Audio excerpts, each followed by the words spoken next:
का है, उसके एक्टिव कार्यकर्ता थे और उसमें वो सिमी के सदस्य होने के नाते जेल भी जा चुके हैं। और जो उनके भाई हैं अथर प्रवेश, वो खुद भी पहले सिमी के कार्यकर्ता रहे हुए हैं और सिमी के पूर्व के जो मेंबर्स थे उनके बेलर का काम करते थे। उसके अलावा जो मालिक मकान है जिनके साथ एग्रीमेंट हुआ था मोहम्मद जलालुद्दीन, उनकी गिरफ्तारी की गई है।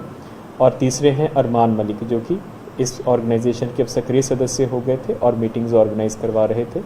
एफआईआर में कुल 26 लोगों को नामजद किया गया है, जिसमें अधिकांश लोग बिहार के हैं और कुछ लोग बिहार के बाहर के भी हैं, कर्नाटक के हैं। और उनकी प्रति साक्ष्य संकलन की कार्रवाई की जा रही है। और अभी तक जो अनुसंधान, अभी तो अनुसंधान बिल्कुल प्रारंभिक स्टेजेस पर है। जो पता चला कि ऑर्गेनाइजेशन बेसिकली मोबिलाइज़ करती थी, मस्जिद में और मदरसा में यूथ्स को मोबिलाइज़ करते थे और कठोरता की तरफ, जिसको हम अंग्रेज़ी में रेडिकलाइजेशन बोलते हैं, उसके लिए ये लगातार कार्यशील थे।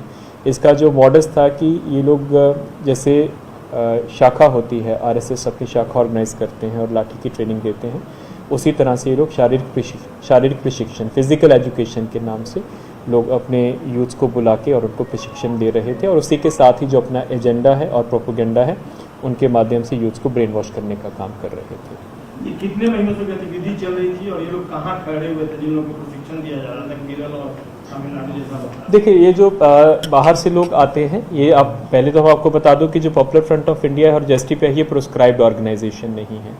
जो अनलॉफुल एक्टिविटीज़ प्रिवेंशन एक्ट हमारा बना है टेररिस्ट ऑर्गेनाइजेशंस के लिए, या फिर अनलॉफुल एक्टिविटीज़ जैसे नेक्सल ऑर्गेनाइजेशंस होती हैं, तो उसमें एक शेड्यूल होता है। उसमें केंद्र सरकार के द्वारा गृह मंत्रालय के स्तर से एक अधिसूचना जारी करके ऑर्गेनाइजेशन को बैन किया जाता है। अभी ये जो दोनों ऑर्गेनाइजेशंस हैं बिहार में बैंड नहीं हैं, इसलिए इनके जो कार्यकर्ता हैं वो आते हैं और इस तरह से इनके प्रशिक्षण शिविर और वो होते रहते हैं। जो लेटेस्ट प्रशिक्षण शिविर की हम लोगों को जानकारी मिली थी वो 6 और 7 जुलाई को हुआ था, जिसमें कुल 12 लोग शामिल हुए थे नया टोला वाले ऑफिस में। सर, एक सीसीटीवी फुटेज की भी बात की जा रही है कि वहाँ मिला था इसमें तलवारबाजी का और हाँ जी, जैसे मैं आपको बता रहा हूँ कि इसी तरह से जो शारीरिक प्रशिक्षण के नाम पर और ये जो बेसिक मार्शल आर्ट होती है उसकी ट्रेनिंग देते थे, यही इनका मॉडस था। सर, ऐसा कुछ था कि प्रधानमंत्री का जो दौरा होने वाला था उसको लेकर कुछ लोगों की तैयारी? नहीं, उस प्रकार का कोई स्पेसिफिक इनपुट नहीं है कि ये प्रधानमंत्री जी के दौरे को लेकर ये हो रहा था। ये काफ़ी देर से हम इसको फॉलो कर रहे थे, लेकिन जैसा कि मैंने आप लोगों को बताया है कि जब इस प्रकार की हाई प्रोफाइल विजिट्स होती हैं और माननीय प्रधानमंत्री उनकी सुरक्षा को लेकर काफ़ी इनपुट्स आती हैं हम लोगों को, तो हम लोगों के जो भी सोशल मीडिया मॉनिटरिंग सेल्स होती हैं, स्थानीय इनपुट होती हैं, टेक्निकल इनपुट होती है, उसको हम लोग सुदृढ़ करते हैं। उसी क्रम में हमको जानकारी प्राप्त हुई थी कि इस प्रकार के प्रशिक्षण शिविर ऑर्गेनाइज किया जा रहा है और उसी के क्रम में जब रेड किया गया तो हम लोगों को ऐसे डॉक्यूमेंट्स मिले जो कि भारत की संप्रभुता और अखंडता के विरुद्ध भी उसमें कुछ टिप्पणियाँ थी। पाकिस्तान से भी कनेक्शन की बात नहीं करता? नहीं, ये बिल्कुल गलत है। अभी तक इसका कोई भी कनेक्शन पाकिस्तान से या किसी पाकिस्तान बेस्ड ऑर्गेनाइजेशन से अभी तक हमारे अनुसंधान में नहीं आया। हाँ, टेरर फंडिंग का हम लोग ये जो फंडिंग का ट्रेल आप बोल रहे हैं वो, क्योंकि अभी बिल्कुल प्रारंभिक अनुसंधान है। इनके जो भी ऑफिस बियरर्स हैं और जो भी इनके मेंबर्स थे, क्योंकि उनकी हम लोगों को सूचना प्राप्त हुई है, हम लोगों को डॉक्यूमेंट्स मिले हैं कि कमेटी में कौन कौन था और उनमें से बहुत से लोग नामजद भी हुए हैं और उनके हम लोग बैंक अकाउंट्स और जितने भी उनके फाइनेंशियल ट्रांजैक्शंस हुई हैं कम से कम पिछले 1 साल में, उसकी हम लोग जांच करवाएंगे। ये जो 26 लोग हैं ये सभी पटना के रहने वाले? नहीं, सभी पटना के रहने वाले नहीं, अधिकांश पटना के रहने वाले हैं। कुछ लोग दरभंगा के भी हैं, बिहार के अन्य जिला के भी हैं, दक्षिण कन्नड़ कर्नाटका के भी उनमें से एक अभियुक्त है जो कि मीटिंग में शामिल हुए हैं। आगे आपकी एजेंसियों से इसमें हेल्प नहीं है? और इसमें हाँ, सभी एजेंसीज के द्वारा जॉइंट इंटेरोगेशन किया गया है, क्योंकि इस प्रकार का जब भी कोई केस होता है तो जितनी भी हमारी सिस्टर एजेंसीज हैं उनके सभी प्रतिनिधि आते हैं और एक जॉइंट इंटेरोगेशन सेंटर होता है जिसमें जॉइंटली सभी के पास इनपुट्स होते हैं, सभी की इंटेरोगेशन की जा रही है। और आगे के अनुसंधान के क्रम में भी हम लोग सभी जो हमारी सहायक एजेंसियां हैं, चाहे केंद्र की हों चाहे अपनी ही इंटेलिजेंस एजेंसीज, उनकी सहायता लेंगे ताकि इसका जो अनुसंधान है सही दिशा में चले और इसका जो लॉजिकल कंक्लूजन है वहाँ तक हम लोग इसको पहुँचा सकें। उनका क्या इन्वॉल्वमेंट है? वो केवल मकान मालिक के तौर पर थे या उनकी भी संलिप्तता थी इस पूरे मामले? उनकी बेसिकली जो एग्रीमेंट किया गया था उनके मीटिंग्स में वो एक्टिवली शामिल होते थे। तो जब एक्टिवली शामिल होते थे उनके पास जैसे डॉक्यूमेंट्स यहाँ पे इनकी प्रॉपर हाजिरी बनती थी, जो भी मीटिंग्स होती थी तो उसमें वो एक्टिवली शामिल होते हैं, तो उनको BPFI का कार्यकर्ता माना जा रहा है।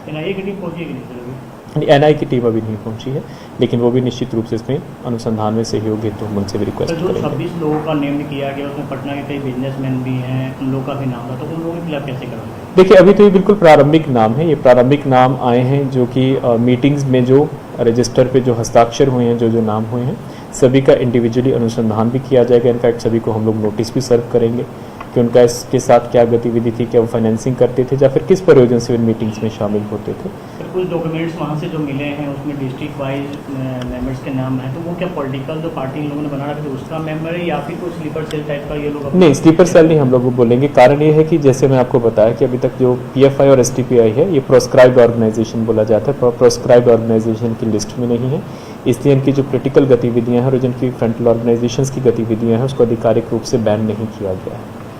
तो आगे क्या कोई रिकमेंडेशन होगा पटना पुलिस की तरफ से? ये जो मामला खुलकर सामने आया है कि इनको बिहार में भी बैन किया जाए, क्योंकि इस तरह का राष्ट्र विरोधी गतिविधि आप खुद मान रहे हैं कि इन्वॉल्वमेंट है इस तरीके से देश विध्वंसक गतिविधियों में इनका इन्वॉल्वमेंट? क्योंकि आज तो बिल्कुल प्रारंभिक अनुसंधान शुरू हुआ है। अभी तक जो हम लोगों को डॉक्यूमेंट्स मिले हैं उसकी बिना पे इंटरोगेशन हो रही है। जैसे मैंने आपको पहले भी बताया कि बाकी भी जो सिस्टर एजेंसीज हैं वो हमारी मदद कर रहे हैं, सभी के पास कुछ ना कुछ इनपुट्स हैं।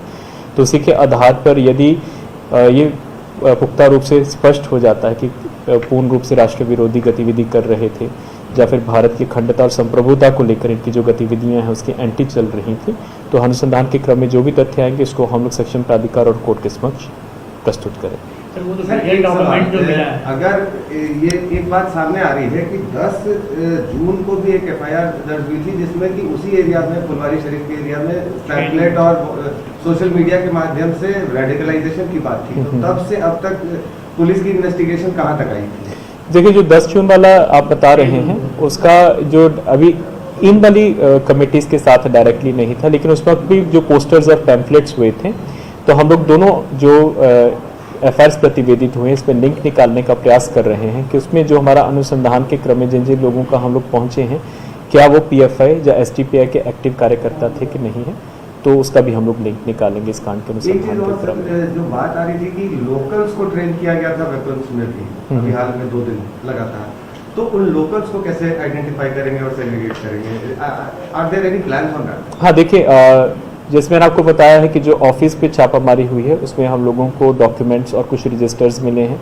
इनफैक्ट जो 26 लोगों को नामजद किया गया है वो भी जो डॉक्यूमेंट्स मिले हैं हम लोगों को विभिन्न कमेटीज जो बनी हुई तो उसी के नाम से किया है, और एक हम लोगों को हाजिरी रजिस्टर भी मिला है जिसमें कि जो भी लोग मीटिंग्स में शामिल होते थे या शिविर में शामिल होते थे तो उनका प्रॉपर अटेंडेंस लगता था।